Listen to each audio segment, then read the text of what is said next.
Convert कर save कर लूँ। अच्छा जी, रिकॉर्डिंग के राइट्स जिसको भी चाहिए, जैसे मैं कहता हूँ रिकॉर्डिंग के राइट्स जिसको भी चाहिए हैंड रेस करो, हैंड रेस करोगे मैं तुम्हें रिकॉर्डिंग के राइट्स दे दूंगा। बस रिक्वेस्ट इतनी है कि तुम लैपटॉप से ऑनलाइन होगे तो रिकॉर्डिंग मिल सकेगी। अच्छा अली रिजवान, तुम मेरे ख्याल में मोबाइल से ऑनलाइन हो तो मैं रिकॉर्डिंग राइट्स दे नहीं सकता। अहमद रज़ा, मैंने तुम्हें रिकॉर्डिंग के राइट्स दे दिए हैं, अलाउ टू रिकॉर्ड कर दिया है, तुम रिकॉर्डिंग स्टार्ट कर सकते हो। किसी और को भी भाई रिकॉर्डिंग के राइट्स चाहिए, हैंड रेस करो, हैंड रेस करोगे। मुजम्मिल तहरीम शायद नाम है, अगर गलत नहीं कह रहा था, अलाउ टू रिकॉर्ड कर दिया। और किसने भाई रिकॉर्डिंग, किस किस को रिकॉर्डिंग चाहिए? जिस जिस को रिकॉर्डिंग चाहिए हैंड रेस करो, तुम्हारा नाम ऊपर आएगा, मैं रिकॉर्डिंग राइट्स दे दूंगा। निम्रा को मैं रिकॉर्डिंग राइट्स बिल्कुल दे देता हूँ। निम्रा अलाउ टू रिकॉर्ड हो गया भाई, सही है। हाँ भाई, और किसी को अगर रिकॉर्डिंग राइट्स चाहिए तो मुझे बता दो। किसी को भी रिकॉर्डिंग राइट्स की ज़रूरत है तो मुझे बता दो, फिर मैं मीटिंग स्टार्ट करूँ। ठीक है, तेरीम अलाउ टू रिकॉर्ड कर दिया, तुम रिकॉर्डिंग स्टार्ट कर लो। डन हो गया भाई, चलो। अच्छा, लास्ट क्लास में जो चीज़ें हमने डिस्कस करी थी उससे आगे बढ़ेंगे। कभी भी अगर मेरी आवाज़ में प्रॉब्लम आ रहा हो, इंटरनेट का कोई मसला हो रहा हो तो मुझे ज़रूर बताना, मैं डायरेक्टली जो है वो हॉटस्पॉट पर कन्वर्ट कर दूँगा, तो कोई मसला नहीं होगा। ठीक है ना।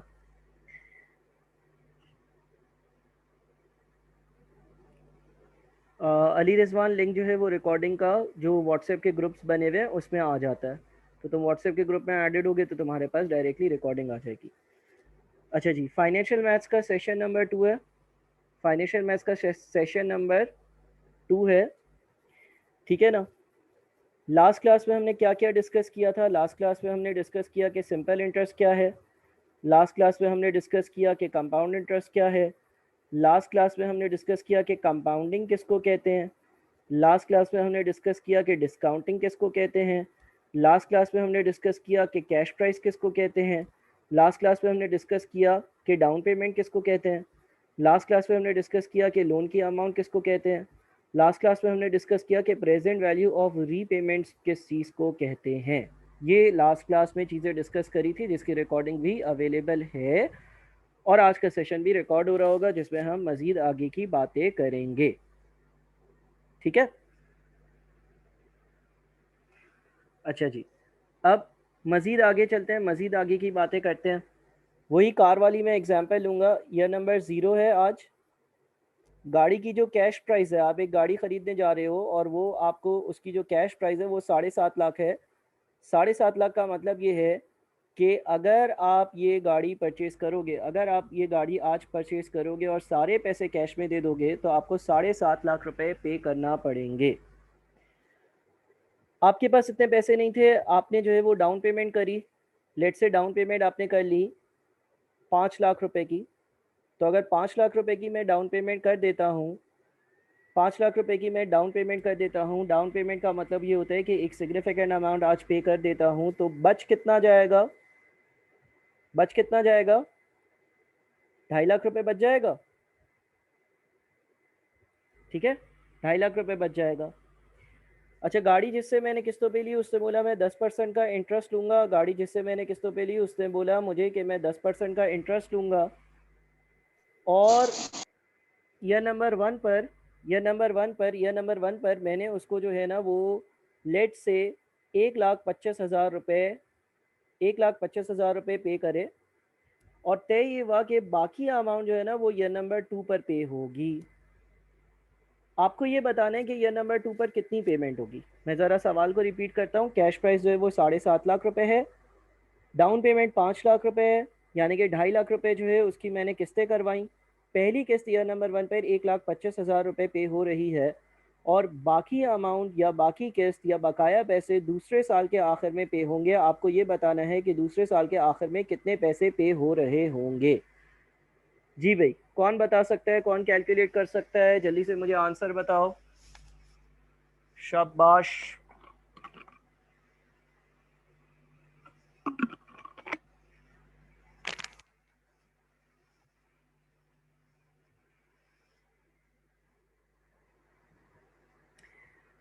मैं मीनवाइल सवाल को रिपीट कर दूं।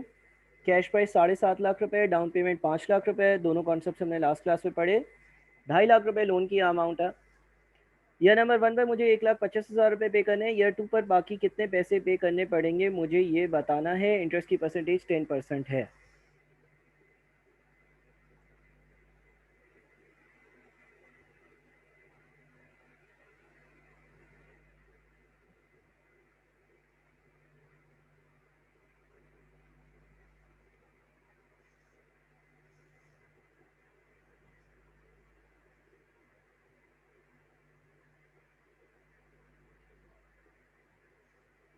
नहीं हो रहा तो भी बता दो, मैं करवा देता हूँ। अच्छा, 320247.9। और कोई? 1.5 लाख, 137,500। अच्छा, चलो जी मैं करता हूँ। देखो, लोन की अमाउंट 2.5 लाख रुपए है, यानी कि 2.5 लाख रुपए एक तरह से मेरा उधार था ईयर 0 पर। और बात ये करी गई थी कि 10% इंटरेस्ट लिया जाएगा सालाना। तो जो मैं पहली किस्त पे कर रहा हूँ, वो आज से 1 साल बाद पे कर रहा हूँ। जो मैं पहली किस्त पे कर रहा हूँ ना, वो आज से 1 साल बाद पे कर रहा हूँ। लिहाजा ईयर नंबर 0 से ईयर नंबर 1 तक का पहले तो इंटरेस्ट लगेगा। जितना लोन लिया जाता है उन पूरे लोन के अमाउंट पर इंटरेस्ट लगता है। 2.5 लाख रुपए का ईयर 0 पर लोन लिया, ईयर नंबर 0 से ईयर 1 तक का इंटरेस्ट लगेगा। और इंटरेस्ट होगा 2.5 लाख का 10%। 2.5 लाख का 10% कितना बनता है? 2.5 लाख का 10% बनता है 25,000। और फिर मैंने ईयर नंबर 1 पर वापस कितने कर दिए? ईयर नंबर 1 पर मैंने 1,25,000 रुपये वापस कर दिए। ईयर नंबर 1 पर पैसे कितने दिए? 1,25,000। आई रिपीट, ईयर 0 पर 2.5 लाख का लोन था। ईयर 0 से ईयर 1 तक का 10% के हिसाब से 25,000 का सूद बनता है। लेकिन ईयर नंबर 1 पर मैं 1,25,000 रुपये वापस कर रहा हूँ। तो 2.5 लाख प्लस 25,000 275,000 होते हैं। उसमें से 1,25,000 वापस कर देता हूँ। तो कितना बच जाता है? 1.5 लाख रुपए बच जाता है। फिर ये 1.5 लाख रुपए मजीद 1 साल बाद पे कर रहा हूँ, तो ये दूसरे साल का इस पर इंटरेस्ट लगेगा। 1.5 लाख का 10%, 1.5 लाख का 10%, 1.5 लाख का 10% इंटरेस्ट लगेगा। तो कितना इंटरेस्ट होगा ईयर 1 से ईयर 2 के बीच का? 15,000। और ईयर नंबर 2 पर मैं सारे पैसे वापस कर रहा हूँ, तो मैं जब पैसे वापस करूँगा वो 1,65,000 रुपये होंगे। 1,65,000 रुपये होंगे। 1.5 लाख प्लस 15,000, 1,65,000 रुपये मैं ये नंबर 2 पर वापस कर रहा हूँ। ये नंबर 2 पर जो मैं पैसे वापस करूँगा वो 1,65,000 रुपये होंगे। ठीक है? कितने लोगों को 1,65,000, कितने लोगों का आंसर आ गया था?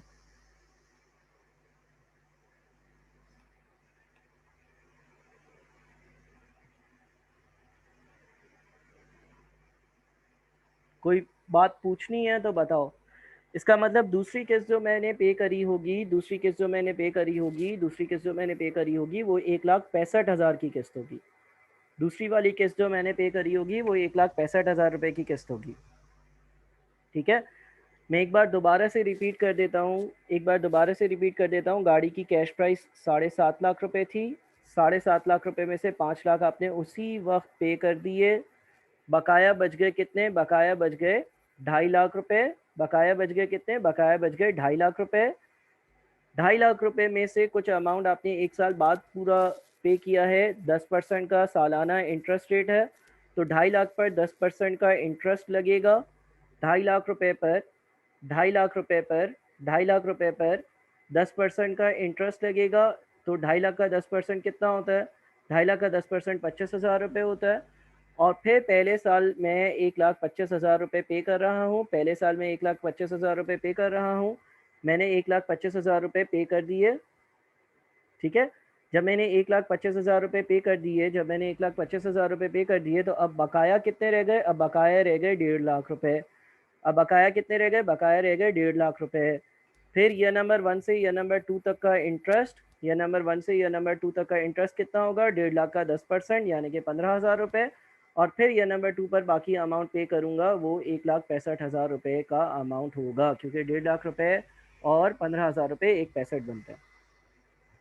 हफ्सा हम हमेशा कुछ नहीं लिखा हुआ कंपाउंडिंग करते हैं ना। और देखो सीधी सी बात है, एक बंदा आपसे 10% का सूद ले रहा है, तो जितना आपका लोन होगा उस पर वो सूद ले रहा होगा।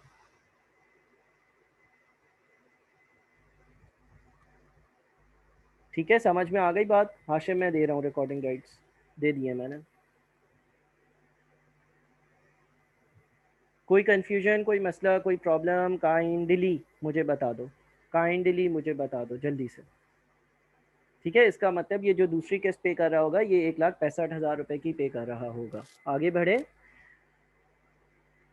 अच्छा, अब इस सवाल में अगर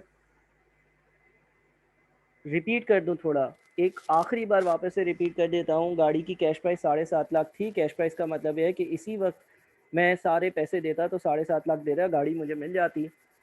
मैंने वो गाड़ी किस्तों पर ली, 5 लाख रुपए मैंने डाउन पेमेंट पे करी, बकाया बच गए 2.5 लाख रुपए। 2.5 लाख रुपए की मैंने करवा ली किस्तें। पहली किस्त 1,25,000 रुपये की पे कर रहा हूँ। मुझे दूसरी किस्त ढूंढनी थी कि कितने की होगी, तो 2.5 लाख रुपए लोन लिया। ईयर 0 से ईयर 1 तक का 10% का इंटरेस्ट 25,000 रुपये बनता है। फिर ये बन गए 2,75,000 रुपये। ईयर नंबर 1 पर 1,25,000 रुपये मैंने पे कर दिए। 2,75,000 में से 1,25,000 जब पे कर दिया तो 1.5 लाख बच गए। ईयर नंबर 1 से ईयर नंबर 2 तक का 1.5 लाख का 10% यानी कि 15,000 का इंटरेस्ट बनता है। और फिर अगर ईयर 2 पर बाकी सारी अमाउंट पे करूंगा तो वो 1,65,000 रुपये होगी। ठीक है। अच्छा, अगर सवाल इस तरह से आता कि आप गाड़ी की कैश प्राइस ढूंढो, क्या ढूंढो? गाड़ी की कैश प्राइस ढूंढो। कैश प्राइस कितनी है ये ढूंढो। और सवाल कहता है कि जो डाउन पेमेंट है वो 5 लाख रुपए है। और आप दो किस्तों में पैसे पे कर रहे हो। एक किस्त आप पे करोगे 1,25,000 रुपये की पहले साल के आखिर में, और एक किस्त आप पे करोगे 1,65,000 रुपये की दूसरे साल के आखिर में। और सवाल ये कहता कि 10% का इंटरेस्ट रेट है। आई रिपीट, अगर सवाल चेंज होकर इस तरह से आता कि गाड़ी की कैश प्राइस मालूम करो, यानी कि अगर आज ही सारे पैसे पे कर कर गाड़ी को हासिल किया जाएगा तो कितने पैसे पे करने पड़ेंगे ये मालूम करो। अगर डाउन पेमेंट 5 लाख रुपए है, यानी कि 5 लाख रुपए का अमाउंट आपने ईयर नंबर 0 पर पे किया है, और 1,25,000 रुपये की एक किस्त ईयर नंबर 1 पर और 1,65,000 रुपये की किस्त ईयर नंबर 2 पर आप पे करोगे, आप कैश प्राइस ढूंढो। तो कैश प्राइस के बारे में मुझे मालूम है कि कैश प्राइस किसके बराबर होती है। कैश प्राइस बराबर होती है डाउन पेमेंट प्लस लोन की अमाउंट। कैश प्राइस बराबर होती है डाउन पेमेंट प्लस लोन की अमाउंट। और फिर हमें ये भी मालूम है कि जो लोन की अमाउंट होती है वो किसके बराबर होती है। जो लोन की अमाउंट होती है वो बराबर होती है प्रेजेंट वैल्यू ऑफ रीपेमेंट्स के। जो लोन की अमाउंट होती है वो किसके बराबर होती है। जो लोन की अमाउंट होती है वो होती है प्रेजेंट वैल्यू ऑफ रीपेमेंट्स के बराबर। जो लोन की अमाउंट होती है वो बराबर होती है प्रेजेंट वैल्यू ऑफ रीपेमेंट्स के। अच्छा, रीपेमेंट्स क्या क्या है? रीपेमेंट्स आपके पास 1,25,000 रुपये ईयर नंबर 1 पर है। रीपेमेंट्स 1,25,000 रुपये आपके पास ईयर नंबर 1 पर है, और 1,65,000 रुपये ईयर नंबर 2 पर है, और 1,65,000 रुपये ईयर नंबर 2 पर है। रीपेमेंट्स आपके पास 1,25,000 रुपये ईयर नंबर 1 पर है, और एक रीपेमेंट है आपके पास 1,65,000 रुपये की ईयर नंबर 2 पर। तो प्रेजेंट वैल्यू ऑफ रीपेमेंट्स कैसे आएगी? प्रेजेंट वैल्यू का मतलब ईयर 0 की वैल्यू, ये जो 1,25,000 रुपये है इसको 0 पे लेकर आना है, यानी कि 1 साल पीछे लेकर आना है। और ये जो 1,65,000 रुपये है, ये जो 1,65,000 रुपये है इसको 2 साल पीछे लेकर आना है। तो अगर मैं लोन की अमाउंट मालूम करूंगा जो कि प्रेजेंट वैल्यू ऑफ रीपेमेंट्स के बराबर होती है, प्रेजेंट वैल्यू निकालने का जो फॉर्मूला है वो क्या है? P is equals to S divided by 1 plus I power n। पहले वाले जो 1,25,000 रुपये हैं, अगर मैं इसको ईयर 0 पे लेकर आऊँगा तो मैं 1,25,000 को डिवाइड कर दूंगा, 1,25,000 को डिवाइड कर दूंगा 1 प्लस 10% पावर 1। और दूसरे वाले जो 1,65,000 रुपये हैं उसको ईयर 0 पे लेकर आने के लिए 1,65,000 divided by 1 plus 10% power 2 because 2 साल पीछे लेकर आना है।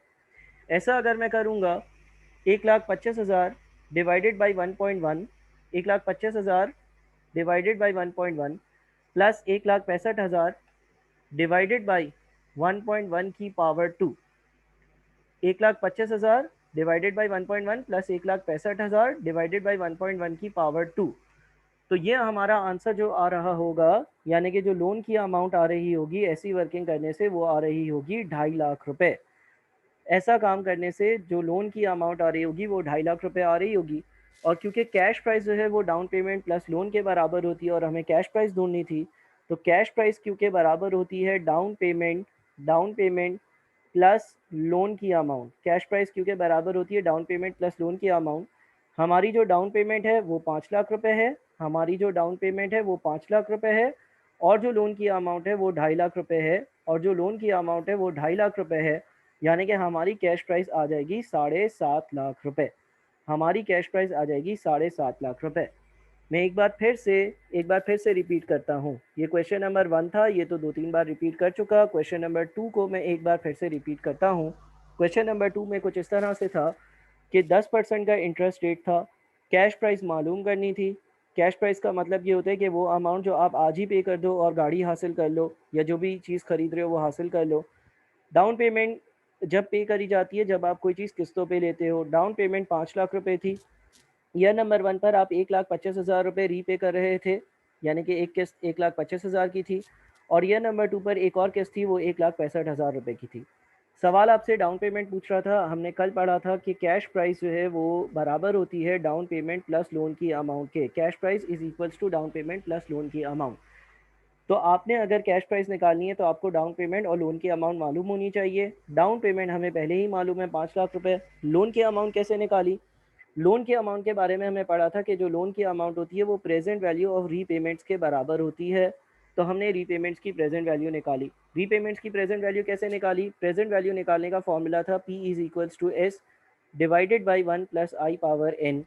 इस फॉर्मूले को यूज़ करके प्रेजेंट वैल्यू निकाली। 1,25,000 रुपये को एक साल पीछे लेकर गए तो 1 प्लस 10% पावर 1 से डिवाइड किया, और 1,65,000 को 2 साल पीछे लेकर जाने के लिए 1 प्लस 10% पावर 2 से डिवाइड किया, और इसको जब ऐड किया तो लोन की अमाउंट आ गई 2.5 लाख। यानी कि 2.5 लाख रुपए का आपने लोन लिया होगा, तो आपकी कैश प्राइस जो है वो डाउन पेमेंट प्लस लोन की अमाउंट यानी कि 7.5 लाख रुपए आ गई। कोई मसला है यहाँ तक तो मुझे काइंडली बता दो, और अगर कोई मसला नहीं है तो नो कन्फ्यूजन लिख दो ताकि मैं आगे बढ़ूँ। अच्छा, अगर सवाल ये पूछता कि बताओ आपने गाड़ी किस्तों पर ली तो आपने कितना इंटरेस्ट पे किया।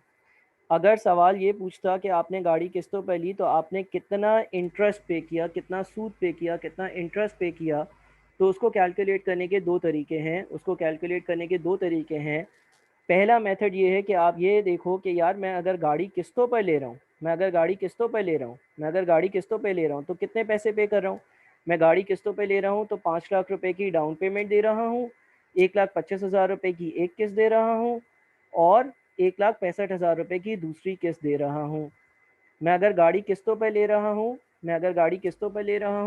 तो मैं 5 लाख रुपए की एक डाउन पेमेंट पे कर रहा हूँ, 1,25,000 रुपये की एक किस्त पे कर रहा हूँ, और 1,65,000 रुपये की एक और किस्त पे कर रहा हूँ। आई रिपीट, मैं अगर गाड़ी किस्तों पे ले रहा हूँ तो 5 लाख रुपए डाउन पेमेंट पे कर रहा हूँ, 1,25,000 रुपये की एक किस्त पे कर रहा हूँ, और 1,65,000 रुपये की एक और किस्त पे कर रहा हूँ। यानी कि टोटल 5 लाख प्लस 1,25,000 प्लस 1,65,000, यानी कि मैं 7,90,000 रुपये पे कर रहा हूँ। मैं 7,90,000 रुपये पे कर रहा हूँ।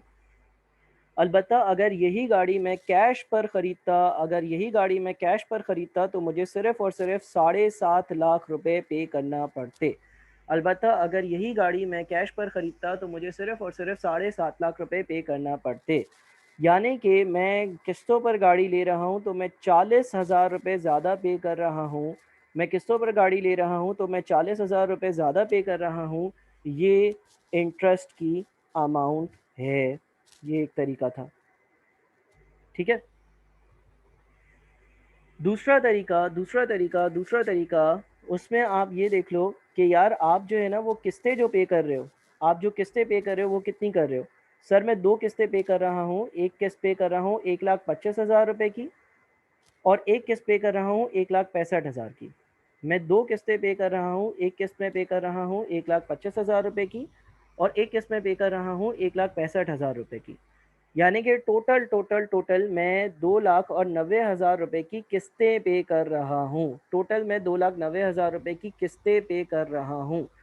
ये किस्तें आखिर पे क्यों कर रहा हूँ? लोन को चुकाने के लिए। और लोन कितना है? लोन है मेरा 2.5 लाख रुपए। तो अगर 2.5 लाख के लोन के लिए, मैं 2,90,000 दे रहा हूँ, तो 40,000 जो एक्स्ट्रा दे रहा हूँ वो मेरा इंटरेस्ट है। अगर 2,90,000 रुपये में दे रहा हूँ 2.5 लाख के लोन के लिए, यानी कि 40,000 रुपये ज़्यादा दे रहा हूँ, तो वो मेरा इंटरेस्ट है। तो ये दूसरा तरीका है। पहले तरीके में आप ये देख लो कि किस्तों पर गाड़ी लेने में किस तरह से पैसे और कितने पैसे पे हो रहे हैं, और कैश पर पे करता तो क्या करता। दूसरे तरीके में आप ये देख लो कि किस्त कितनी दे रहे हो और आपने उधार कितना लिया था। उधार में अगर किस्त आपके उधारों से ज़्यादा है तो सूद होगा। और एक और तरीका जो हमने ऊपर किया, यानी कि यहाँ से इस वर्किंग से उठा लो, 25,000 रुपये का आपने पहले साल इंटरेस्ट दिया है, और 15,000 रुपये का इंटरेस्ट आपने दूसरे साल दिया। 25,000 रुपये का इंटरेस्ट आपने पहले साल दिया है, और 15,000 रुपये का इंटरेस्ट दूसरे साल दिया है। 25,000 और 15,000 दोनों को ऐड करते हो तो भी 40,000 रुपये बनता है। ठीक है। अब इसमें से कुछ बातें कॉपी करना चाहते हो तो कॉपी कर लो, मैं 30-40 सेकेंड दूंगा। जब कॉपी कर लो तो मुझे बताना, मैं आगे बढ़ूंगा। नो इश्यूज़, नो प्रॉब्लम, लिख देना। अगर कोई इशू, कोई प्रॉब्लम नहीं है, कोई मसला है तो चैट बॉक्स में लिख दो, मैं उसको सॉल्व करता हूँ और फिर आगे बढ़ता हूँ।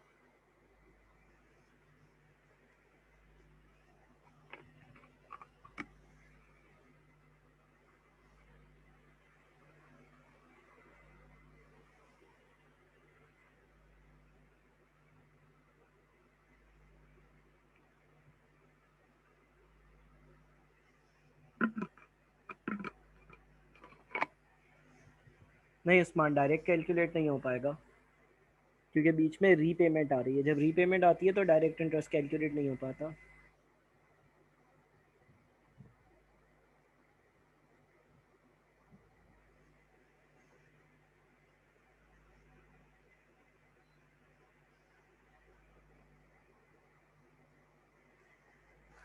इंटरेस्ट कैलकुलेट करने वाला पार्ट दोबारा से बता देता हूँ। मेथड नंबर 1 में क्या किया, मैंने ये देखा कि यार मैं गाड़ी अगर किस्तों पे ले रहा हूँ तो मुझे कितने पैसे पे करने पड़ रहे हैं। मैं गाड़ी किस्तों पे ले रहा हूँ तो मुझे 5 lakh down payment, 5 lakh down payment, एक किस्त 1,25,000 रुपये वाली, और दूसरी किस्त 1,65,000 रुपये वाली, यानी कि टोटल 7,90,000 रुपये पे करना पड़ रहे हैं।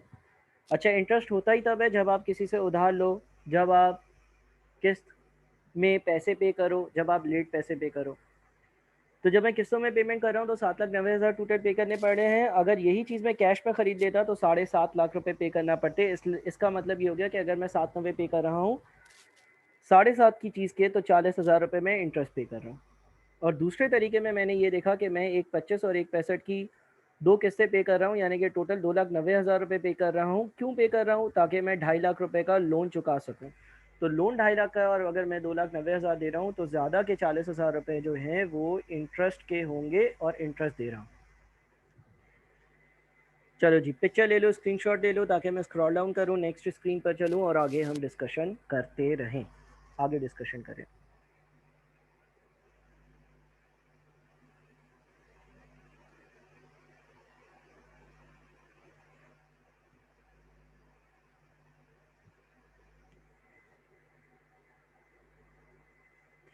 अच्छा जी, अगली एग्जांपल।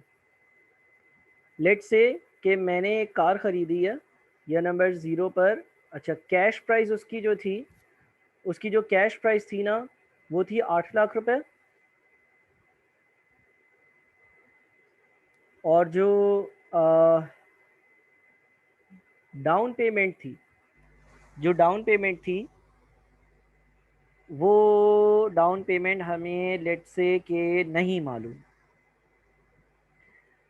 अच्छा, जो किस्तें पे हो रही हैं, या नंबर 1 पर, या नंबर 2 पर, या नंबर 3 पर किस्तें पे हो रही हैं, लेट्स से 1 लाख, 1 लाख, और 1 लाख रुपए की, और इंटरेस्ट की परसेंटेज है 10%। मैंने एक गाड़ी खरीदी है और वो गाड़ी कैश पर अगर ख़रीदता, उसी वक्त पैसे देता, तो 8 लाख रुपए में मिल जाती। अलबत्ता वो गाड़ी खरीदने के लिए मेरे पास 8 लाख रुपए कैश नहीं था, तो मैंने उस गाड़ी को किस्तों पर ख़रीदा। जब किस्तों पर ख़रीदा तो एक डाउन पेमेंट उसी वक्त पे होती है, डाउन पेमेंट मुझे मालूम नहीं है, और बाकी जो अमाउंट बच जाता है वो लोन कहलाता है, जो मैं किस्तों में पे करता हूँ। किस्तें मैं 3 पे कर रहा हूँ। ईयर नंबर 1 पर 1 लाख रुपए किस्त में पे कर रहा हूँ। ईयर नंबर 2 पर एक किस्त पे कर रहा हूँ, वापस से वो 1 लाख रुपए की किस्त है। ईयर नंबर 3 पर वापस से एक किस्त पे कर रहा हूँ और वो किस्त भी 1 लाख रुपए की किस्त है। मुझे ये बताना है कि डाउन पेमेंट कितनी होगी। अच्छा जी, देखो जो लोन की अमाउंट होती है, जो लोन की अमाउंट होती है वो किसके बराबर होती है? जो लोन की अमाउंट होती है वो बराबर होती है प्रेजेंट वैल्यू ऑफ रीपेमेंट्स के। तो अगर प्रेजेंट वैल्यू ऑफ रीपेमेंट्स निकालनी है, ये जो 1 लाख रुपए है इसको ईयर 0 पे लेकर आना है, कितने सालों की डिस्काउंटिंग करनी होगी? 1 साल की। ये जो ईयर नंबर 2 पर 1 लाख रुपए है, इसको अगर ईयर 0 पे लेकर आना है, कितने सालों की डिस्काउंटिंग करनी होगी? 2 सालों की। ये जो ईयर नंबर 3 पर 1 लाख रुपए है, इसकी अगर प्रेजेंट वैल्यू निकालनी है, कितने सालों की डिस्काउंटिंग करनी होगी? 3 सालों की। तो अगर मुझे लोन की अमाउंट ढूंढनी होगी, पहले वाले 1 लाख रुपए डिवाइडेड बाई 1 + 10% पावर 1। सर कौन सा फॉर्मूला यूज़ कर रहे हो? P = S divided by 1 + I power n use कर रहा हूँ। और पहले वाले 1 लाख रुपए क्योंकि 1 साल पीछे लेकर आने हैं तो N1 हो गया, प्लस दूसरे वाले 1 लाख रुपए 2 साल पीछे लेकर आने हैं, तो 1 लाख डिवाइडेड बाई 1 + 10% पावर 2 हो गया। और तीसरे वाले 1 लाख रुपए क्योंकि 3 साल पीछे लेकर आने हैं, तीसरे वाले 1 लाख रुपए क्योंकि 3 साल पीछे लेकर आने हैं, तो 1 लाख डिवाइडेड बाई 1 + 10% पावर 3 हो गया। तो इसको अगर कैलकुलेट करते हैं, 1 lakh divided by 1.1 plus 1 lakh divided by 1.1 की power 2 plus 1 lakh divided by 1.1 की पावर 3, तो ये बनता है 248685। 24 बिल्कुल 248685। ये क्या है? लोन की अमाउंट। लोन की अमाउंट आ गई? हाँ बिल्कुल आ गई, 248685। तो भाई डाउन पेमेंट कितनी होगी? 8 लाख में से आंसर को हटा दो, डाउन पेमेंट आपकी 551315 होगी। 551315 ये आपकी डाउन पेमेंट होगी। ठीक है ना? अच्छा, कोई ये पूछेगा कि भाई आपने जो है वो गाड़ी किस्तों पर ली तो आपने इंटरेस्ट कितना पे किया? कोई आपसे अगर ये पूछेगा कि गाड़ी आपने किस्तों पे ली तो आपने इंटरेस्ट कितना पे किया, तो आप ये बोलोगे कि गाड़ी किस्तों पे ली तो मैंने टोटल अमाउंट जो पे किया वो मैंने 551315 जो है उसकी डाउन पेमेंट पे करी, और 3 किस्तें पे करी 1-1 लाख रुपए वाली। 3 किस्तें पे करी 1-1 लाख रुपए वाली। गाड़ी मैंने किस्तों पे ली ना, तो मैंने ये टोटल अमाउंट पे किया। अलबत्ता अगर कैश पर ये गाड़ी लेता तो 8 लाख रुपए पे करने होते। तो इन दोनों का जो डिफरेंस है, यानी कि किस्तों पर गाड़ी लेने से जितने पैसे ज़्यादा पे करे वो मेरा इंटरेस्ट है, और वो क्या 51315 बन रहा, ये मेरा इंटरेस्ट बन रहा। ठीक है। दूसरा तरीका क्या हो सकता है? दूसरा तरीका ये भी हो सकता है कि आप यूँ कह दो कि यार मैंने 248685 का उधार लिया और वो उधार चुकाने के लिए 3 किस्तें 1-1 लाख रुपए वाली पे कर रहा हूँ। 3 किस्तें पे कर रहा हूँ 1-1 लाख रुपए वाली, यानी कि 3 लाख रुपए पे कर रहा हूँ। क्यों? इसलिए पे कर रहा हूँ क्योंकि मैंने 248685 का उधार लिया। क्या ये भी 51315 आता? और तीसरा तरीका है जिसमें पूरी वर्किंग करनी पड़ती है, वो तरीका अभी मैं नहीं करूँगा क्योंकि पिछले सवाल में मैंने किया, उसी तरीके से आप उसको देख सकते हो। डन है? अच्छा जी, इसका भी स्क्रीनशॉट ले लो और जो रेलेवेंट चीज़ें कॉपी करनी है कॉपी करो, मैं स्क्रॉल डाउन कर लूँ।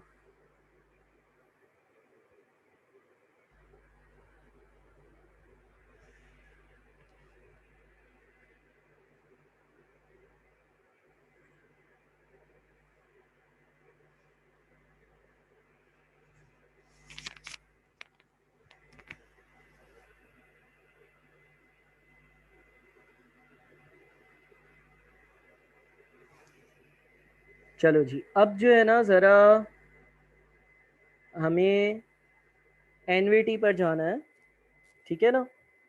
एक नया कॉन्सेप्ट पढ़ना है which is known as NVT.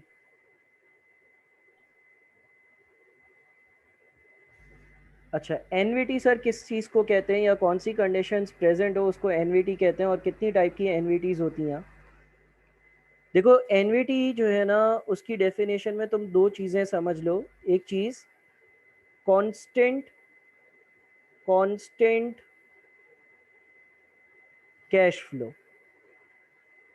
NVT की पहली चीज़ constant cash flow. Constant cash flow यानी कि same amount of cash flow, एक ही जितना कैश फ्लो। मैं अभी इसको डेमोन्स्ट्रेट भी करूँगा। दूसरी कंडीशन जो है वो है कांस्टेंट कांस्टेंट टाइम इंटरवल। ठीक है ना, यानी कि सेम टाइम इंटरवल हो। अच्छा, थोड़ा मुश्किल कॉन्सेप्ट है इसलिए तवज्जो ज़्यादा चाहिए होगी।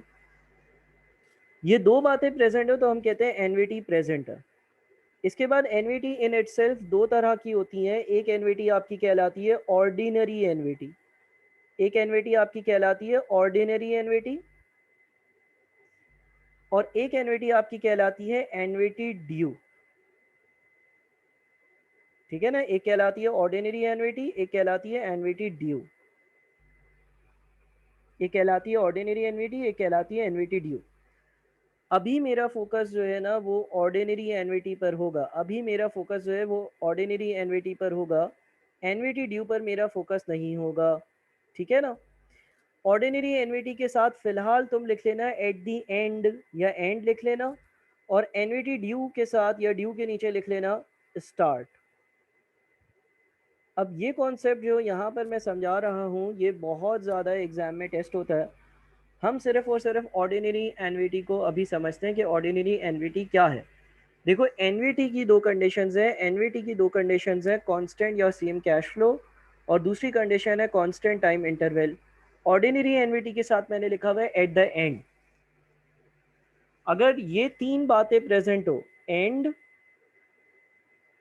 Constant cash flow, constant time interval, तो तुम ये कह सकते हो कि ऑर्डिनरी एनवीटी मौजूद है। कैसे सर, और उसका क्या काम है, और वो कौन से सवालों में यूज़ होगा, सब करेंगे। एज्यूम कर लो कि मिस्टर ए एक बंदा है। अब ये चीज़ें साथ साथ लिखते जाना, ये चीज़ें साथ साथ लिखते जाना, एनवीटी के कॉन्सेप्ट्स मुश्किल हैं।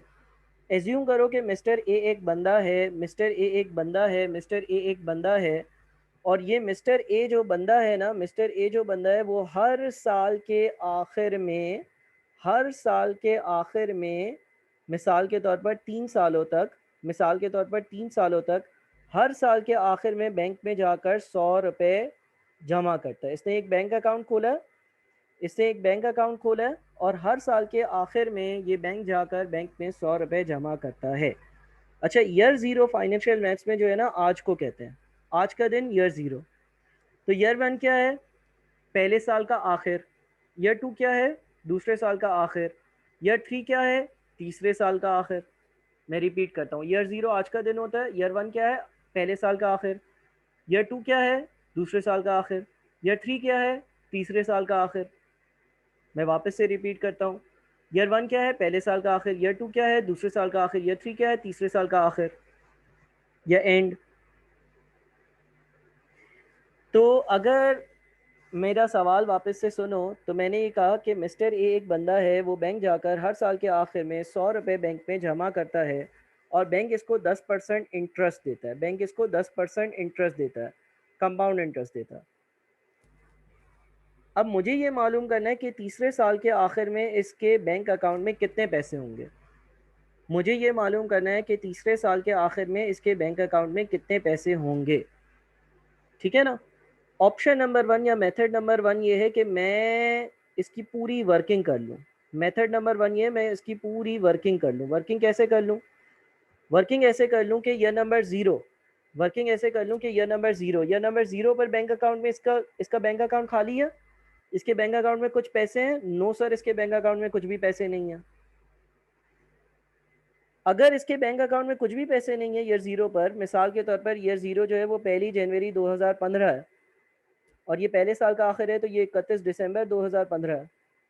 और ये दूसरे साल का आखिर है, तो ये 31 दिसंबर 2016। और ये तीसरे साल का आखिर है, तो ये 31 दिसंबर 2017 है। मुझे बताओ 1 जनवरी को इसके बैंक अकाउंट का बैलेंस अगर ज़ीरो है, तो 1 जनवरी 2015 से 31 दिसंबर 2015 के बीच में क्या बैंक इसको कोई इंटरेस्ट देगा? अगर ईयर ज़ीरो पर इसके बैंक अकाउंट का बैलेंस जो है वो ज़ीरो है, तो क्या बैंक इसको ईयर ज़ीरो से लेकर ईयर नंबर 1 के बीच का कुछ इंटरेस्ट देगा? नो, कोई इंटरेस्ट नहीं देगा, क्योंकि बैंक पे पैसे ही नहीं है। फिर इसने 31 दिसंबर 2015 वाले दिन, 31 दिसंबर 2015 वाले दिन, जिसको हम Y1 से डिनोट कर रहे हैं, बैंक अकाउंट में 100 रुपये जमा करवा दिए। फिर इसने ईयर नंबर 1 वाले दिन बैंक में 100 रुपये जमा करवा दिए। अब ये पैसे 100 रुपये जो है वो बैंक पे पड़े हुए हैं। ये पैसे 100 रुपये जो है वो बैंक पे पड़े हुए हैं। ये नंबर 1 पर यानी कि 31 दिसंबर 2015 वाले दिन इसने बैंक अकाउंट पे 100 रुपये जमा करवा दिए। इसके बैंक का बैलेंस 100 रुपये हो गया। बैंक ने ये बोला था हम आपको सालाना 10% सूद देंगे। तो अब ये 31 दिसंबर 2015 से लेकर 31 दिसंबर 2016, 31 दिसंबर 2015 से लेकर 31 दिसंबर 2016, ये जो एक साल बनता है, एक साल का इसको इंटरेस्ट मिलेगा? यस सर मिलेगा। इसलिए क्योंकि इसके बैंक अकाउंट में 31 दिसंबर 2015 को 100 रुपये पड़े हुए थे और उस 100 रुपये पे इसको 10% इंटरेस्ट मिलना चाहिए, लिहाजा इसको 100 का 10% यानी कि 10 रुपये का इंटरेस्ट मिलेगा। और फिर ये ईयर नंबर 2 पर बैंक में यानी कि 31 दिसंबर 2016 वाले दिन बैंक पे 100 रुपये अपनी तरफ से भी जमा कर रहा है, तो इसके बैंक अकाउंट का बैलेंस 210 हो जाएगा। 31 दिसंबर 2016 वाले दिन इसके बैंक अकाउंट का बैलेंस 210 रुपये हो जाएगा। 210 रुपये कैसे? 31 दिसंबर 2015 को 100 रुपये जमा करे, 31 दिसंबर 2015 से लेकर 31 दिसंबर 2016 ये जो एक साल है, इसके बीच का 10% का इंटरेस्ट 10 रुपये का। फिर 31 दिसंबर 2016 वाले दिन इसने बैंक में 100 रुपये जमा करे, तो 31 दिसंबर 2016 वाले दिन इसके बैंक अकाउंट का जो बैलेंस है, इसके बैंक अकाउंट का जो टोटल बैलेंस है वो 210 हो जाएगा। ठीक है। अब 31 दिसंबर 2016 से 31 दिसंबर 2017 ये जो एक साल है, 31 दिसंबर 2016 से 31 दिसंबर 2017 के बीच का जो एक साल है, इसका इसको इंटरेस्ट मिलेगा हाँ या नहीं मिलेगा? बिल्कुल मिलेगा। और कितने अमाउंट पर? 210 पर मिलेगा। 210 पर 10% इंटरेस्ट मिलेगा, यानी कि 21 रुपये इंटरेस्ट मिलेगा। और फिर ईयर नंबर 3 पर इसने बैंक में 100 रुपये जमा करवाए, तो तीसरे साल के आखिर में इसके बैंक अकाउंट का बैलेंस 331 हो जाएगा।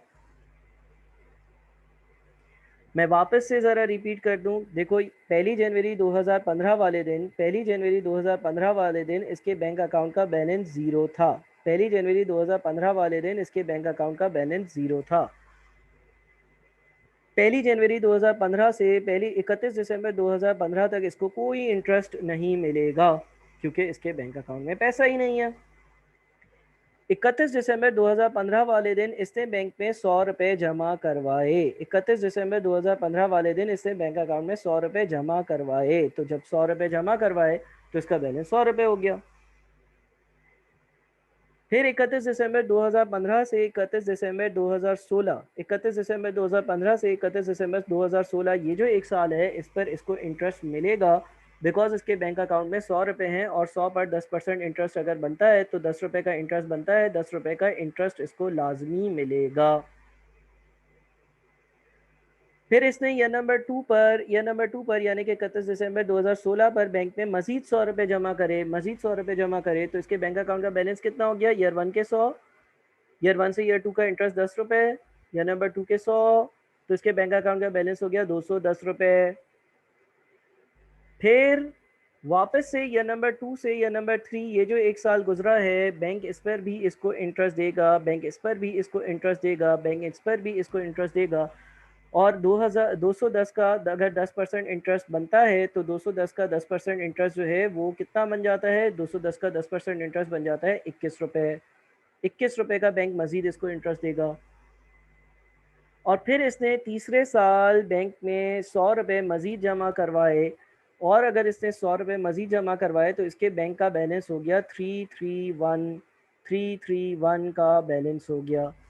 ठीक है। और यही सवाल ने आपसे पूछा था कि इसके बैंक अकाउंट में ईयर नंबर 3 के आखिर में क्या बैलेंस हो जाएगा। ईयर नंबर 3 के आखिर में इसके बैंक अकाउंट का बैलेंस कितना होगा? तो आपका आंसर होना चाहिए 331 का बैलेंस होगा। ठीक है। अच्छा, अगर सवाल आपसे ये पूछे कि इसने पहले दूसरे तीसरे साल कुल मिलाकर तीनों सालों में कितना इंटरेस्ट कमाया, अगर सवाल आपसे ये पूछ ले कि इसने पहले दूसरे तीसरे साल में तीनों सालों में मिल मिलाकर कितना इंटरेस्ट कमाया, तो फिर इसका जवाब क्या होगा? 31 रुपये का इंटरेस्ट कमाया। कैसे 31 रुपये का इंटरेस्ट कमाया? सर, तीसरे साल के आखिर में इसके बैलेंस है, बैंक का बैलेंस है 331। तीसरे साल के आखिर में इसके बैंक का बैलेंस है 331 में से 3 बार इसने 100 रुपये जमा करवाए, यानी कि 300 रुपये इसके अपने, 3 बार इसने 100 रुपये बैंक में जमा करवाए, 300 रुपये इसके अपने, बाकी ऊपर का 31 रुपया क्या है? इंटरेस्ट है। क्योंकि अगर इंटरेस्ट नहीं मिलता और ये 100 रुपये जमा करवा रहा है तो बैंक का बैलेंस भी जो है वो 300 ही होता। लेकिन अगर बैंक का बैलेंस 331 है, इसका मतलब ये है कि इसको 3 सालों में 31 रुपये का इंटरेस्ट मिला है। इसको 3 सालों में 31 रुपये का इंटरेस्ट मिला है। दूसरा तरीका इंटरेस्ट कैलकुलेट करने का ये भी है कि पहले साल इसको 10 रुपये का इंटरेस्ट मिला और दूसरे साल इसको 21 रुपये का इंटरेस्ट मिला, तो 21 और 10 मिलाकर 31 रुपये हो जाता है।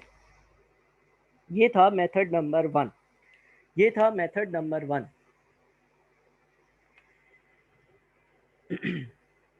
कोई कंफ्यूजन?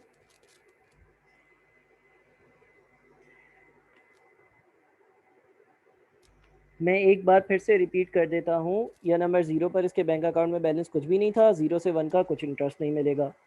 1 पर इसने बैंक में 100 रुपये जमा करे, 1 से 2 का इंटरेस्ट इसको 100 पर 10% यानी कि 10 रुपये का इंटरेस्ट मिलेगा। 2 पर इसने बैंक में 100 रुपये मजीद जमा करे, तो इस ईयर 2 पर इसके बैंक का बैलेंस हो गया 210 रुपये। ईयर 1 के 100 रुपये, ईयर 1 से 2 का 10 रुपये का इंटरेस्ट और ईयर 2 के 100 रुपये यानी कि 210। फिर ईयर 2 से ईयर 3 का 210 का 10% यानी कि 21 रुपये का इंटरेस्ट बना, और ईयर नंबर 3 पर इसने 100 रुपये मजीद जमा करे तो इसके बैंक अकाउंट का बैलेंस 331 हो गया। क्लियर है भाई मेथड नंबर 1? चलूँ आगे मेथड नंबर 2 पर।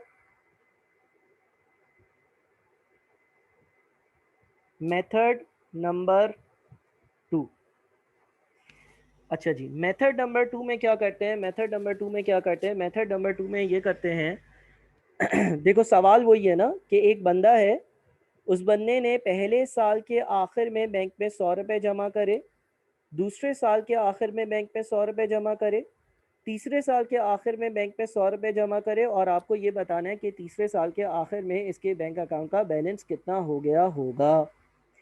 अच्छा, ये जो ईयर नंबर 1 पर इसने बैंक अकाउंट में 100 रुपये जमा करे हैं, ये जो ईयर नंबर 1 पर इसने बैंक अकाउंट में 100 रुपये जमा करे हैं, ये जो ईयर नंबर 1 पर इसने बैंक अकाउंट में 100 रुपये जमा करे हैं, ये कितने साल बैंक में पड़े रहे हैं? ये जो पहले 100 रुपये इसने ईयर नंबर 1 पर बैंक अकाउंट में जमा करे थे, ये 2 साल बैंक में पड़े रहे हैं। ईयर 1 के आखिर में जमा करे थे और ईयर 3 के आखिर का बैलेंस बताना है। तो ईयर 1 से ईयर 2 1 साल, ईयर 2 से ईयर 3 एक और साल। तो ये जो पहले वाले 100 रुपये हैं जो इसने ईयर नंबर 1 पर जमा करे थे बैंक में, फ्यूचर वैल्यू का फॉर्मूला होता है S is equals to P 1 plus I power N. ये जो 100 रुपये इसने बैंक में ईयर नंबर 1 के आखिर में जमा करे थे, ये ईयर नंबर 1 के आखिर से लेकर ईयर नंबर 3 के आखिर तक बैंक अकाउंट में पड़े रहे हैं, यानी कि 2 सालों तक पड़े रहे हैं, तो इस पर 2 साल का इंटरेस्ट मिलेगा। तो इसके लिए P1 + I पावर n, यानी कि ये हो गया 121 रुपये। अच्छा, ये जो दूसरे वाले 100 रुपये हैं, ये जो दूसरे वाले 100 रुपये हैं, ये दूसरे वाले 100 रुपये इसने बैंक में कितने सालों जमा करके रखे हुए हैं, या इसने कब जमा करे थे? ईयर नंबर 2 पर जमा करे थे। हमें ये मालूम करना है कि ईयर 3 पर इसके बैंक अकाउंट का बैलेंस कितना होगा। तो अगर कुछ पैसे इसने ईयर नंबर 2 पर, कुछ पैसे अगर इसने बैंक में ईयर नंबर 2 पर जमा करे थे, कुछ पैसे अगर इसने बैंक में ईयर नंबर 2 पर जमा करे थे, और वो ईयर 2 से ईयर नंबर 3 एक साल अगर बैंक में पड़े रहे हैं, और वो ईयर नंबर 2 से ईयर नंबर 3 एक साल अगर बैंक में पड़े रहे हैं, तो 10% इंटरेस्ट के साथ ये बन जाएंगे 110 रुपये। और ये जो तीसरे 100 रुपये हैं, ये इसने अभी तो जमा करें, इस पे थोड़ी इंटरेस्ट मिलेगा। ये जो तीसरे 100 रुपये हैं, इसको कोई टाइम थोड़ी पास हुआ है। बैंक इंटरेस्ट तब देता है जब बैंक में आप पैसे कुछ अरसे के लिए जमा कर कर रखो।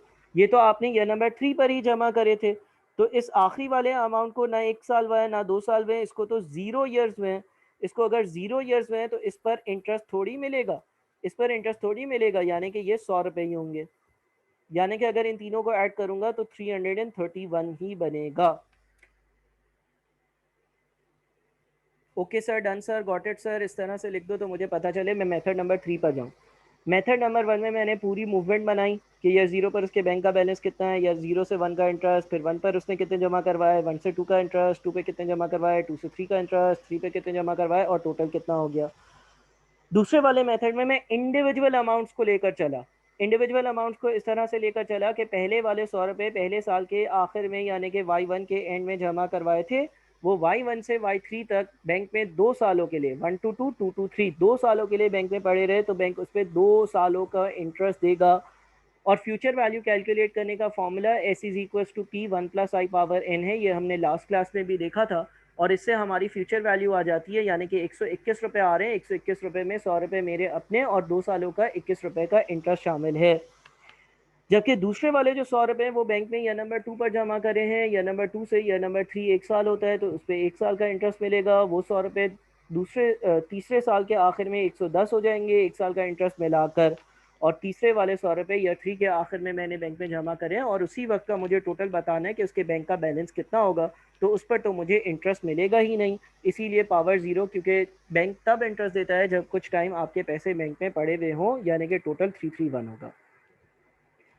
अच्छा जी, अब मैं इसको जो है वो एनवीटी से सॉल्व करता हूँ। देखो, ईयर 0 है, ईयर नंबर 1 है, ईयर नंबर 2 है, ईयर नंबर 3 है। एनवीटी तब होती है जब कांस्टेंट कैश फ्लो हो। कांस्टेंट कैश फ्लो हो एनवीटी की शर्त है। पहली शर्त क्या है कि कैश फ्लो जो है ना वो कांस्टेंट हो। कांस्टेंट कैश फ्लो का मतलब होता है सेम अमाउंट का एक ही जितना कैश फ्लो हो, सेम अमाउंट का या एक ही जितना कैश फ्लो हो, सेम अमाउंट का या एक ही जितना कैश फ्लो हो। यानी कि ईयर नंबर 1 पर भी 100 रुपये इसने जमा करे हैं, ईयर नंबर 2 पर भी इसने 100 रुपये जमा करे हैं, और ईयर नंबर 3 पर भी इसने बैंक में 100 रुपये जमा करे हैं। इस बंदे ने पहले साल के आखिर में बैंक में 100 रुपये जमा करे, दूसरे साल के आखिर में 100 रुपये जमा करे, तीसरे साल के आखिर में 100 रुपये जमा करे। तो अगर 100 रुपये 100 रुपये 100 रुपये अगर अमाउंट सेम है तो एनवीटी की पहली शर्त पूरी होती है। 100 120 और 70 होता तो नहीं होती, 140 150 और 165 होता तो नहीं होती। लेकिन ये तीनों वैल्यूज़ एक ही जितनी है। कितनी है? कांस्टेंट है। ये भी 100 रुपये है, ये भी उतना ही है जितनी पहली वैल्यू है, और ये भी उतना ही है जितनी पहली दो वैल्यूज़ है। तीनों अमाउंट्स कांस्टेंट है, सेम है, एक ही जितने हैं, एक बराबर है, तो हम कहेंगे कि कांस्टेंट कैश फ्लो की शर्त पूरी हो गई। दूसरी चीज़, कांस्टेंट या same time interval between two cash flows. इसका मतलब ये है कि दो कैश फ्लोज के बीच में एक ही जितना वक्त, एक ही जितना टाइम पीरियड हो। एक ही जितना टाइम पीरियड का मतलब ये है कि ईयर 0 से ईयर नंबर 1 कितने साल होते हैं, ईयर 0 से ईयर नंबर 1 कितने साल होते हैं, ईयर 0 से ईयर नंबर 1 कितने साल होते हैं सर? एक साल होता है। फिर एक वैल्यू है। फिर ईयर 1 से ईयर 2 कितने साल होते हैं, ईयर 1 से ईयर 2 भी एक ही साल होता है, एक ही टाइम पीरियड है। फिर दूसरी वैल्यू है। फिर ईयर नंबर 2 से ईयर नंबर 3 कितने साल होते हैं, अगेन एक साल होता है, और फिर एक वैल्यू है। ठीक है ना? तो तीनों हमारे पास जो वैल्यूज़ हैं उनके बीच में एक एक साल का फ़र्क है। टाइम पीरियड, फिर आर यानी कि एक अमाउंट, फिर टाइम पीरियड, फिर आर यानी कि एक अमाउंट, फिर टाइम पीरियड, फिर आर यानी कि एक अमाउंट। दूसरी बात ये कि ये ऑर्डिनरी एनविटी है।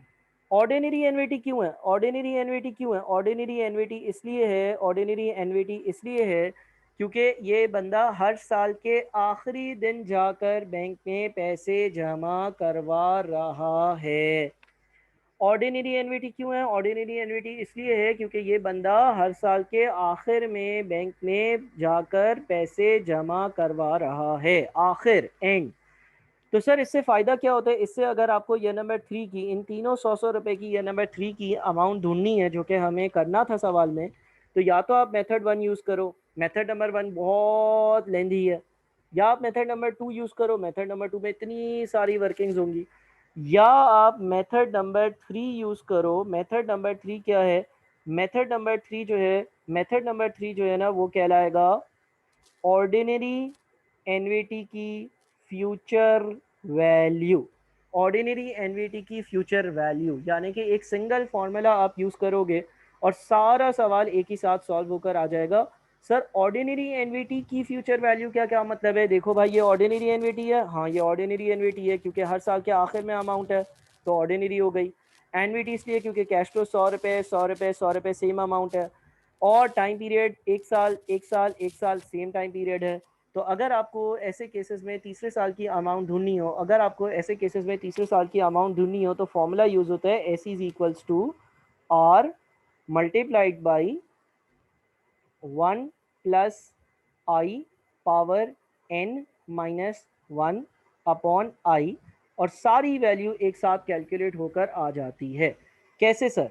ऐसे कि आर क्या होगा? आर होगा 100, जो कांस्टेंट हर साल की सेम अमाउंट है ना, जो कांस्टेंट अमाउंट है, जो सेम अमाउंट है, जो हर साल एक ही जितनी अमाउंट है, वो आर होगा। इस सवाल में इंटरेस्ट की परसेंटेज कितनी है? इस सवाल में इंटरेस्ट की परसेंटेज है 10%, तो आई जो है वो 10% होगा। एन कितना होगा? नंबर ऑफ ईयर्स या नंबर ऑफ आर, आर कितने हैं? 3 है, -1 डिवाइडेड बाई 10%। ये फॉर्मूला अगर आप यूज़ करोगे तो एक ही झटके में आपका आंसर 331 आएगा। आपको इतनी सारी मेथड 1 और मेथड 2 की तरह अलग अलग वर्किंग्स करना नहीं पड़ेंगी। चेक भी कर लो आप, 1 पॉइंट इस फॉर्मूले को आराम से लिख लिख कर कैलकुलेटर पर सॉल्व करो आप। कोई जल्दी की बात नहीं है। काफ़ी बच्चे पहली बारी में ये फॉर्मूला यूज़ नहीं कर पाते हैं इसलिए क्योंकि उनकी कैलकुलेटर पर ग्रिप अच्छी नहीं होती है। लिख लिख कर आप आराम से करोगे तो इससे भी आंसर 331 आएगा। कितने लोगों ने पहले ऑर्डिनरी एनवीटी पढ़ा हुआ है या ऑर्डिनरी एनवीटी की फ्यूचर वैल्यू का फॉर्मूला पढ़ा हुआ है? सबको समझ में आ गया? ये मेथड नंबर 3 था, इसको हम क्या कहते हैं? ऑर्डिनरी एनवीटी की फ्यूचर वैल्यू का फॉर्मूला। ऑर्डिनरी एनवीटी की फ्यूचर वैल्यू के फॉर्मूले में आप डायरेक्टली ये वाला फॉर्मूला यूज़ करते हो, R multiplied by 1 plus I power n minus 1 upon I. और इसमें आर क्या होता है? हर साल वाली अमाउंट। आई क्या होता है? इंटरेस्ट की परसेंटेज। एन क्या होता है? नंबर ऑफ आर की वैल्यूज 3 आ रहे हैं, या number of time periods, 3 time periods हैं। और इससे डायरेक्टली 331 आ जाता है। यानी कि अगर मुझसे सवाल ये पूछता है कि एक बंदा हर साल के आखिर में जाकर बैंक में 100 रुपये जमा करवाता है तो तीसरे साल के आखिर में उसके बैंक अकाउंट का बैलेंस कितना हो जाएगा, तो वो बड़े आसानी से मैं इस तरह से ढूंढ सकता हूँ। इसकी स्क्रीनशॉट ले लो, इसकी पिक्चर ले लो, कॉपी बाद में कर लेना। कोई सवाल है तो पूछ लो, वरना हम आगे बढ़ते हैं ताकि हमारा कम से कम टाइम इस्तेमाल हो।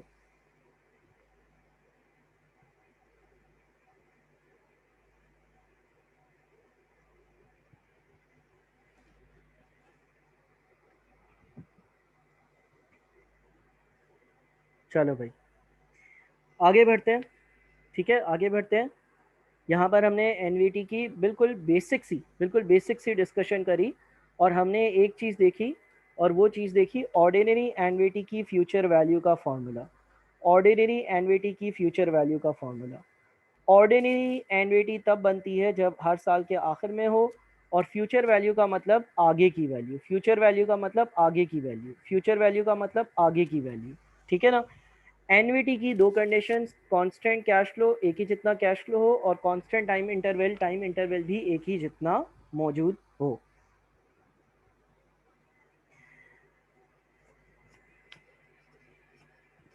अच्छा जी, आगे चलते हैं।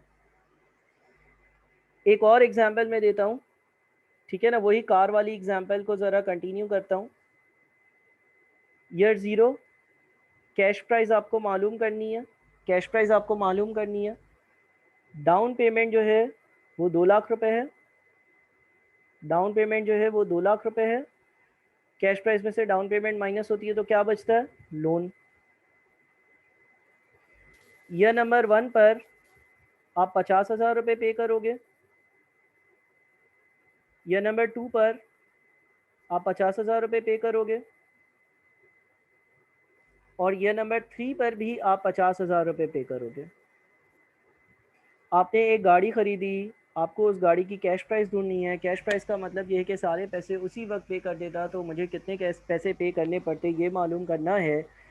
आपने एक डाउन पेमेंट करी है 2 लाख रुपए की। डाउन पेमेंट का मतलब ये होता है जब आप कोई चीज़ किस्तों पर खरीदते हो तो एक सिग्निफिकेंट अमाउंट जो ईयर 0 पर पे करते हो उसको आप डाउन पेमेंट कहते हो। आप 3 किस्तें पे कर रहे हो, ईयर 1 पर 50,000, ईयर 2 पर 50,000 और ईयर नंबर 3 पर 50,000 रुपये आप पे कर रहे हो। आपको ये मालूम करना है कि गाड़ी की जो कैश प्राइस होगी वो कैश प्राइस गाड़ी की कितनी होगी। गाड़ी की जो कैश प्राइस होगी, गाड़ी की कैश प्राइस कितनी होगी। 10% का इंटरेस्ट रेट है, 10% का इंटरेस्ट रेट है। लोन का क्या फॉर्मूला है बताओ, लोन का क्या फॉर्मूला है? लोन कैसे आता है? लोन कैलकुलेट हो सकता है as present value of repayments, है ना, प्रेजेंट वैल्यू ऑफ रीपेमेंट्स। अब एक तरीका तो यार इस सवाल को सॉल्व करने का ये है, एक तरीका तो सॉल्व करने का ये है, मुझे कैश प्राइस मालूम करनी है। Cash price is equals to down payment plus loan, और मुझे ये भी मालूम है कि cash price is equals to down payment, और जो लोन होता है लोन किसके बराबर होता है? लोन बराबर होता है प्रेजेंट वैल्यू ऑफ रीपेमेंट्स के। तो मैं इस सवाल को ऐसे भी सॉल्व कर सकता हूँ, डाउन पेमेंट यानी कि 2 लाख रुपए और present value of repayments, present value of repayments यानी कि 50,000। ये नंबर 1 वाले उसको 0 पे लेकर आना है तो कितने साल पीछे लेकर आना है? 1 साल पीछे लेकर आना, यानी कि डिवाइड कर दो इसको 1 + 10% पावर 1 से। दूसरे वाले जो 50,000 रुपये हैं उसको कितने साल पीछे लेकर आना है? दूसरे वाले जो 50,000 रुपये हैं उसको 2 साल पीछे लेकर आना है, यानी कि डिवाइड कर दो उसको 1 + 10% पावर 2 से। तीसरे वाले जो 50,000 रुपये हैं उनको कितने साल पीछे लेकर आना है? तीसरे वाले 50,000 को 3 साल पीछे लेकर आना है, यानी कि उसको डिवाइड कर दो 1 + 10% पावर 3 से। ठीक है, तो ये आपका बन जाएगा 2 लाख रुपए जो डाउन पेमेंट है। अच्छा, ब्रैकेट को सॉल्व करते हैं। ब्रैकेट लोन की अमाउंट होगी क्योंकि वो प्रेजेंट वैल्यू ऑफ रीपेमेंट के बराबर है। 50,000 divided by 1.1 plus 50,000 divided by 1.1 की पावर 2 प्लस 50,000 डिवाइडेड बाई 1.1 की पावर 3। तो ये 124,342.6, 124,342.6, बिल्कुल अहमद आफाक सही कह रहे हो। तो हमारी जो कैश प्राइस आएगी वो इन दोनों का एडिशन यानी कि 324,342 हो जाएगी। ठीक है, और इसी तरह से हमने ये वाले सवालात को सॉल्व करना सीखा है। इसी तरह से हमने ये वाले सवालात को सॉल्व करना सीखा है। इसी तरह से हम लोग ये वाले सवालात सॉल्व करते हैं। इन सवालात को सॉल्व करना हमने सीखा है। अब मैं यहाँ पर एक और बात कहता हूँ। मुझे ये जो चेहरा है ना ये कुछ ऑर्डिनरी एनवीटी जैसा लग रहा है। मुझे ये जो चेहरा है ना ये कुछ ऑर्डिनरी एनवीटी जैसा लग रहा है। कैसे? ऑर्डिनरी एनवीटी, ऑर्डिनरी एनवीटी में क्या था कि ईयर 0 से ईयर नंबर 1 एक टाइम पीरियड, ईयर 0 से ईयर नंबर 1 एक टाइम पीरियड, ईयर 0 से ईयर नंबर 1 एक टाइम पीरियड, फिर एक आर की वैल्यू यानी कि एक अमाउंट, फिर ईयर नंबर 1 से ईयर नंबर 2 एक टाइम पीरियड, और फिर ईयर नंबर 2 पर एक आर की वैल्यू, फिर ईयर नंबर 2 से ईयर नंबर 3 एक टाइम पीरियड, और ईयर नंबर 3 पर एक आर की वैल्यू। एनवीटी की डेफिनेशन क्या थी? एनवीटी की डेफिनेशन ये थी कांस्टेंट अमाउंट, 50,000, 50,000, 50,000। एनवीटी की दूसरी कंडीशन ये थी, सेम टाइम पीरियड 0 से 1 1 साल, 1 से 2 1 साल, 2 से 3 1 साल। और ऑर्डिनरी एनवीटी की कंडीशन थी हर साल के आखिर में। तो ये 50,000 पहले साल के आखिर में, ये 50,000 दूसरे साल के आखिर में, ये 50,000 तीसरे साल के आखिर में। तो बिल्कुल ऑर्डिनरी एनवीटी की कंडीशन बन रही है, ऑर्डिनरी एनवीटी की कंडीशन बन रही है। और अगर, सुनना गौर से, अगर मुझे एक ऑर्डिनरी एनवीटी की कंडीशन बनता हुआ स्ट्रक्चर नज़र आ रहा हो और उसकी मुझे प्रेजेंट वैल्यू निकालनी हो ना, तो इसका भी फॉर्मूला है, इसका भी फॉर्मूला है। देखो इंडिविजुअली मैं ज़रा इधर अब वैल्यूज़ लिखता हूँ। ईयर 0 पर कुछ नहीं है, ईयर नंबर 1 पर कितने हैं, 50,000। फिर ईयर नंबर 2 पर कितने हैं, 50,000। फिर ईयर नंबर 3 पर कितने हैं, 50,000। ऑर्डिनरी एनवीटी की शक्ल बन रही है, यस बन रही है। टाइम पीरियड फिर एक अमाउंट, फिर टाइम पीरियड फिर एक अमाउंट, फिर टाइम पीरियड फिर एक अमाउंट, और हर अमाउंट जो है वो सेम है, और हर अमाउंट के बीच में सेम टाइम पीरियड है। तो हम एक फार्मूला लगा सकते हैं इन सब की प्रेजेंट वैल्यू एक साथ कैलकुलेट करने के लिए, यानी कि इन सबको ईयर 0 पर एक साथ लाने के लिए एक सिंगल फार्मूला अप्लाई कर सकते हैं। और वो फार्मूला है P is equals to R multiplied by 1 minus 1 plus I power minus n divided by I। इसमें R क्या होगा, इसमें R सेम वाली अमाउंट होगी, यानी कि R होगा आपका 50,000 रुपये, R होगा आपका 50,000 रुपये multiplied by 1 minus 1 plus I interest की परसेंटेज जो कि 10% है, power minus three, power minus three इसलिए क्योंकि n3 है, 3 साल है, या 3 50,000 है, डिवाइडेड बाई 10%। तुम जब इसको सॉल्व करोगे, तुम जब इस फॉर्मूले को सॉल्व करोगे, तुम इसको सॉल्व कर कर देखो कितना आंसर आता है।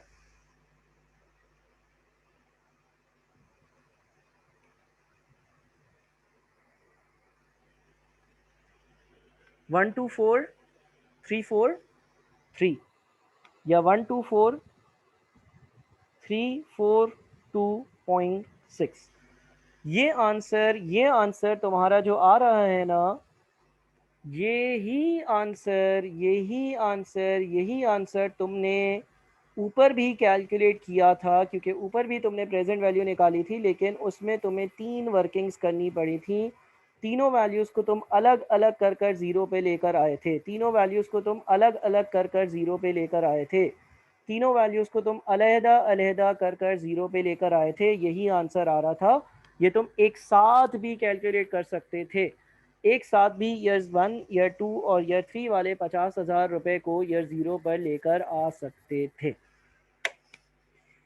ठीक है भाई, यहाँ तक कोई भी मसला है तो मुझे बताओ, कोई मसला नहीं है तो वो नो सर लिख दो, और यहाँ तक जो भी मैंने लिखा है वो कॉपी भी करो। और ये रिकॉर्डेड लेक्चर भी आप लोगों को प्रोवाइड किया जाता है। एनवीटी का एरिया थोड़ा सा मुश्किल एरिया है, तो लिहाजा बहुत ज़्यादा मेरी रिक्वेस्ट होगी कि इसको दोबारा देखने की ज़रूरत है। ठीक है। हाँ अहमद, एनवीटी के लिए ये कंडीशन ज़रूरी है कि अमाउंट सेम हो। बहरहाल अमाउंट सेम ना हो तो कैसे सॉल्व करना है वो अभी हम डिस्कस करेंगे। यहाँ तक चीज़ें क्लियर कर लो, यहाँ तक कोई मसला है तो पूछ लो, यहाँ तक चीज़ें क्लियर कर लो, यहाँ तक कोई इशू है तो मुझसे डिस्कस कर लो। एनवीटी का एरिया थोड़ा सा टिपिकल एरिया है, थोड़ा सा मुश्किल एरिया है, काइंडली इसको सही से देख लो। इस एग्ज़ाम्पल को कॉपी कर लो, इस एग्ज़ाम्पल को एक बार फिर से गो थ्रू कर लो।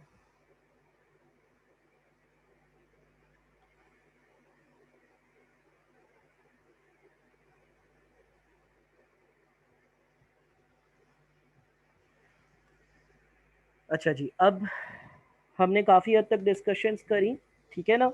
अब 4:15 हो रहे हैं, हम लेंगे 15 मिनट का ब्रेक। ठीक है, 15 मिनट का ब्रेक लेंगे हम। 15 मिनट का ब्रेक ज़रूरी है ताकि आप लोग पिछली चीज़ें रिवाइज करो। आप लोगों ने स्क्रीनशॉट्स लिए हुए हैं, आप लोग जो है वो थोड़ा सा फ्रेश हो जाओ। ठीक है, हाँ बिल्कुल आफाक।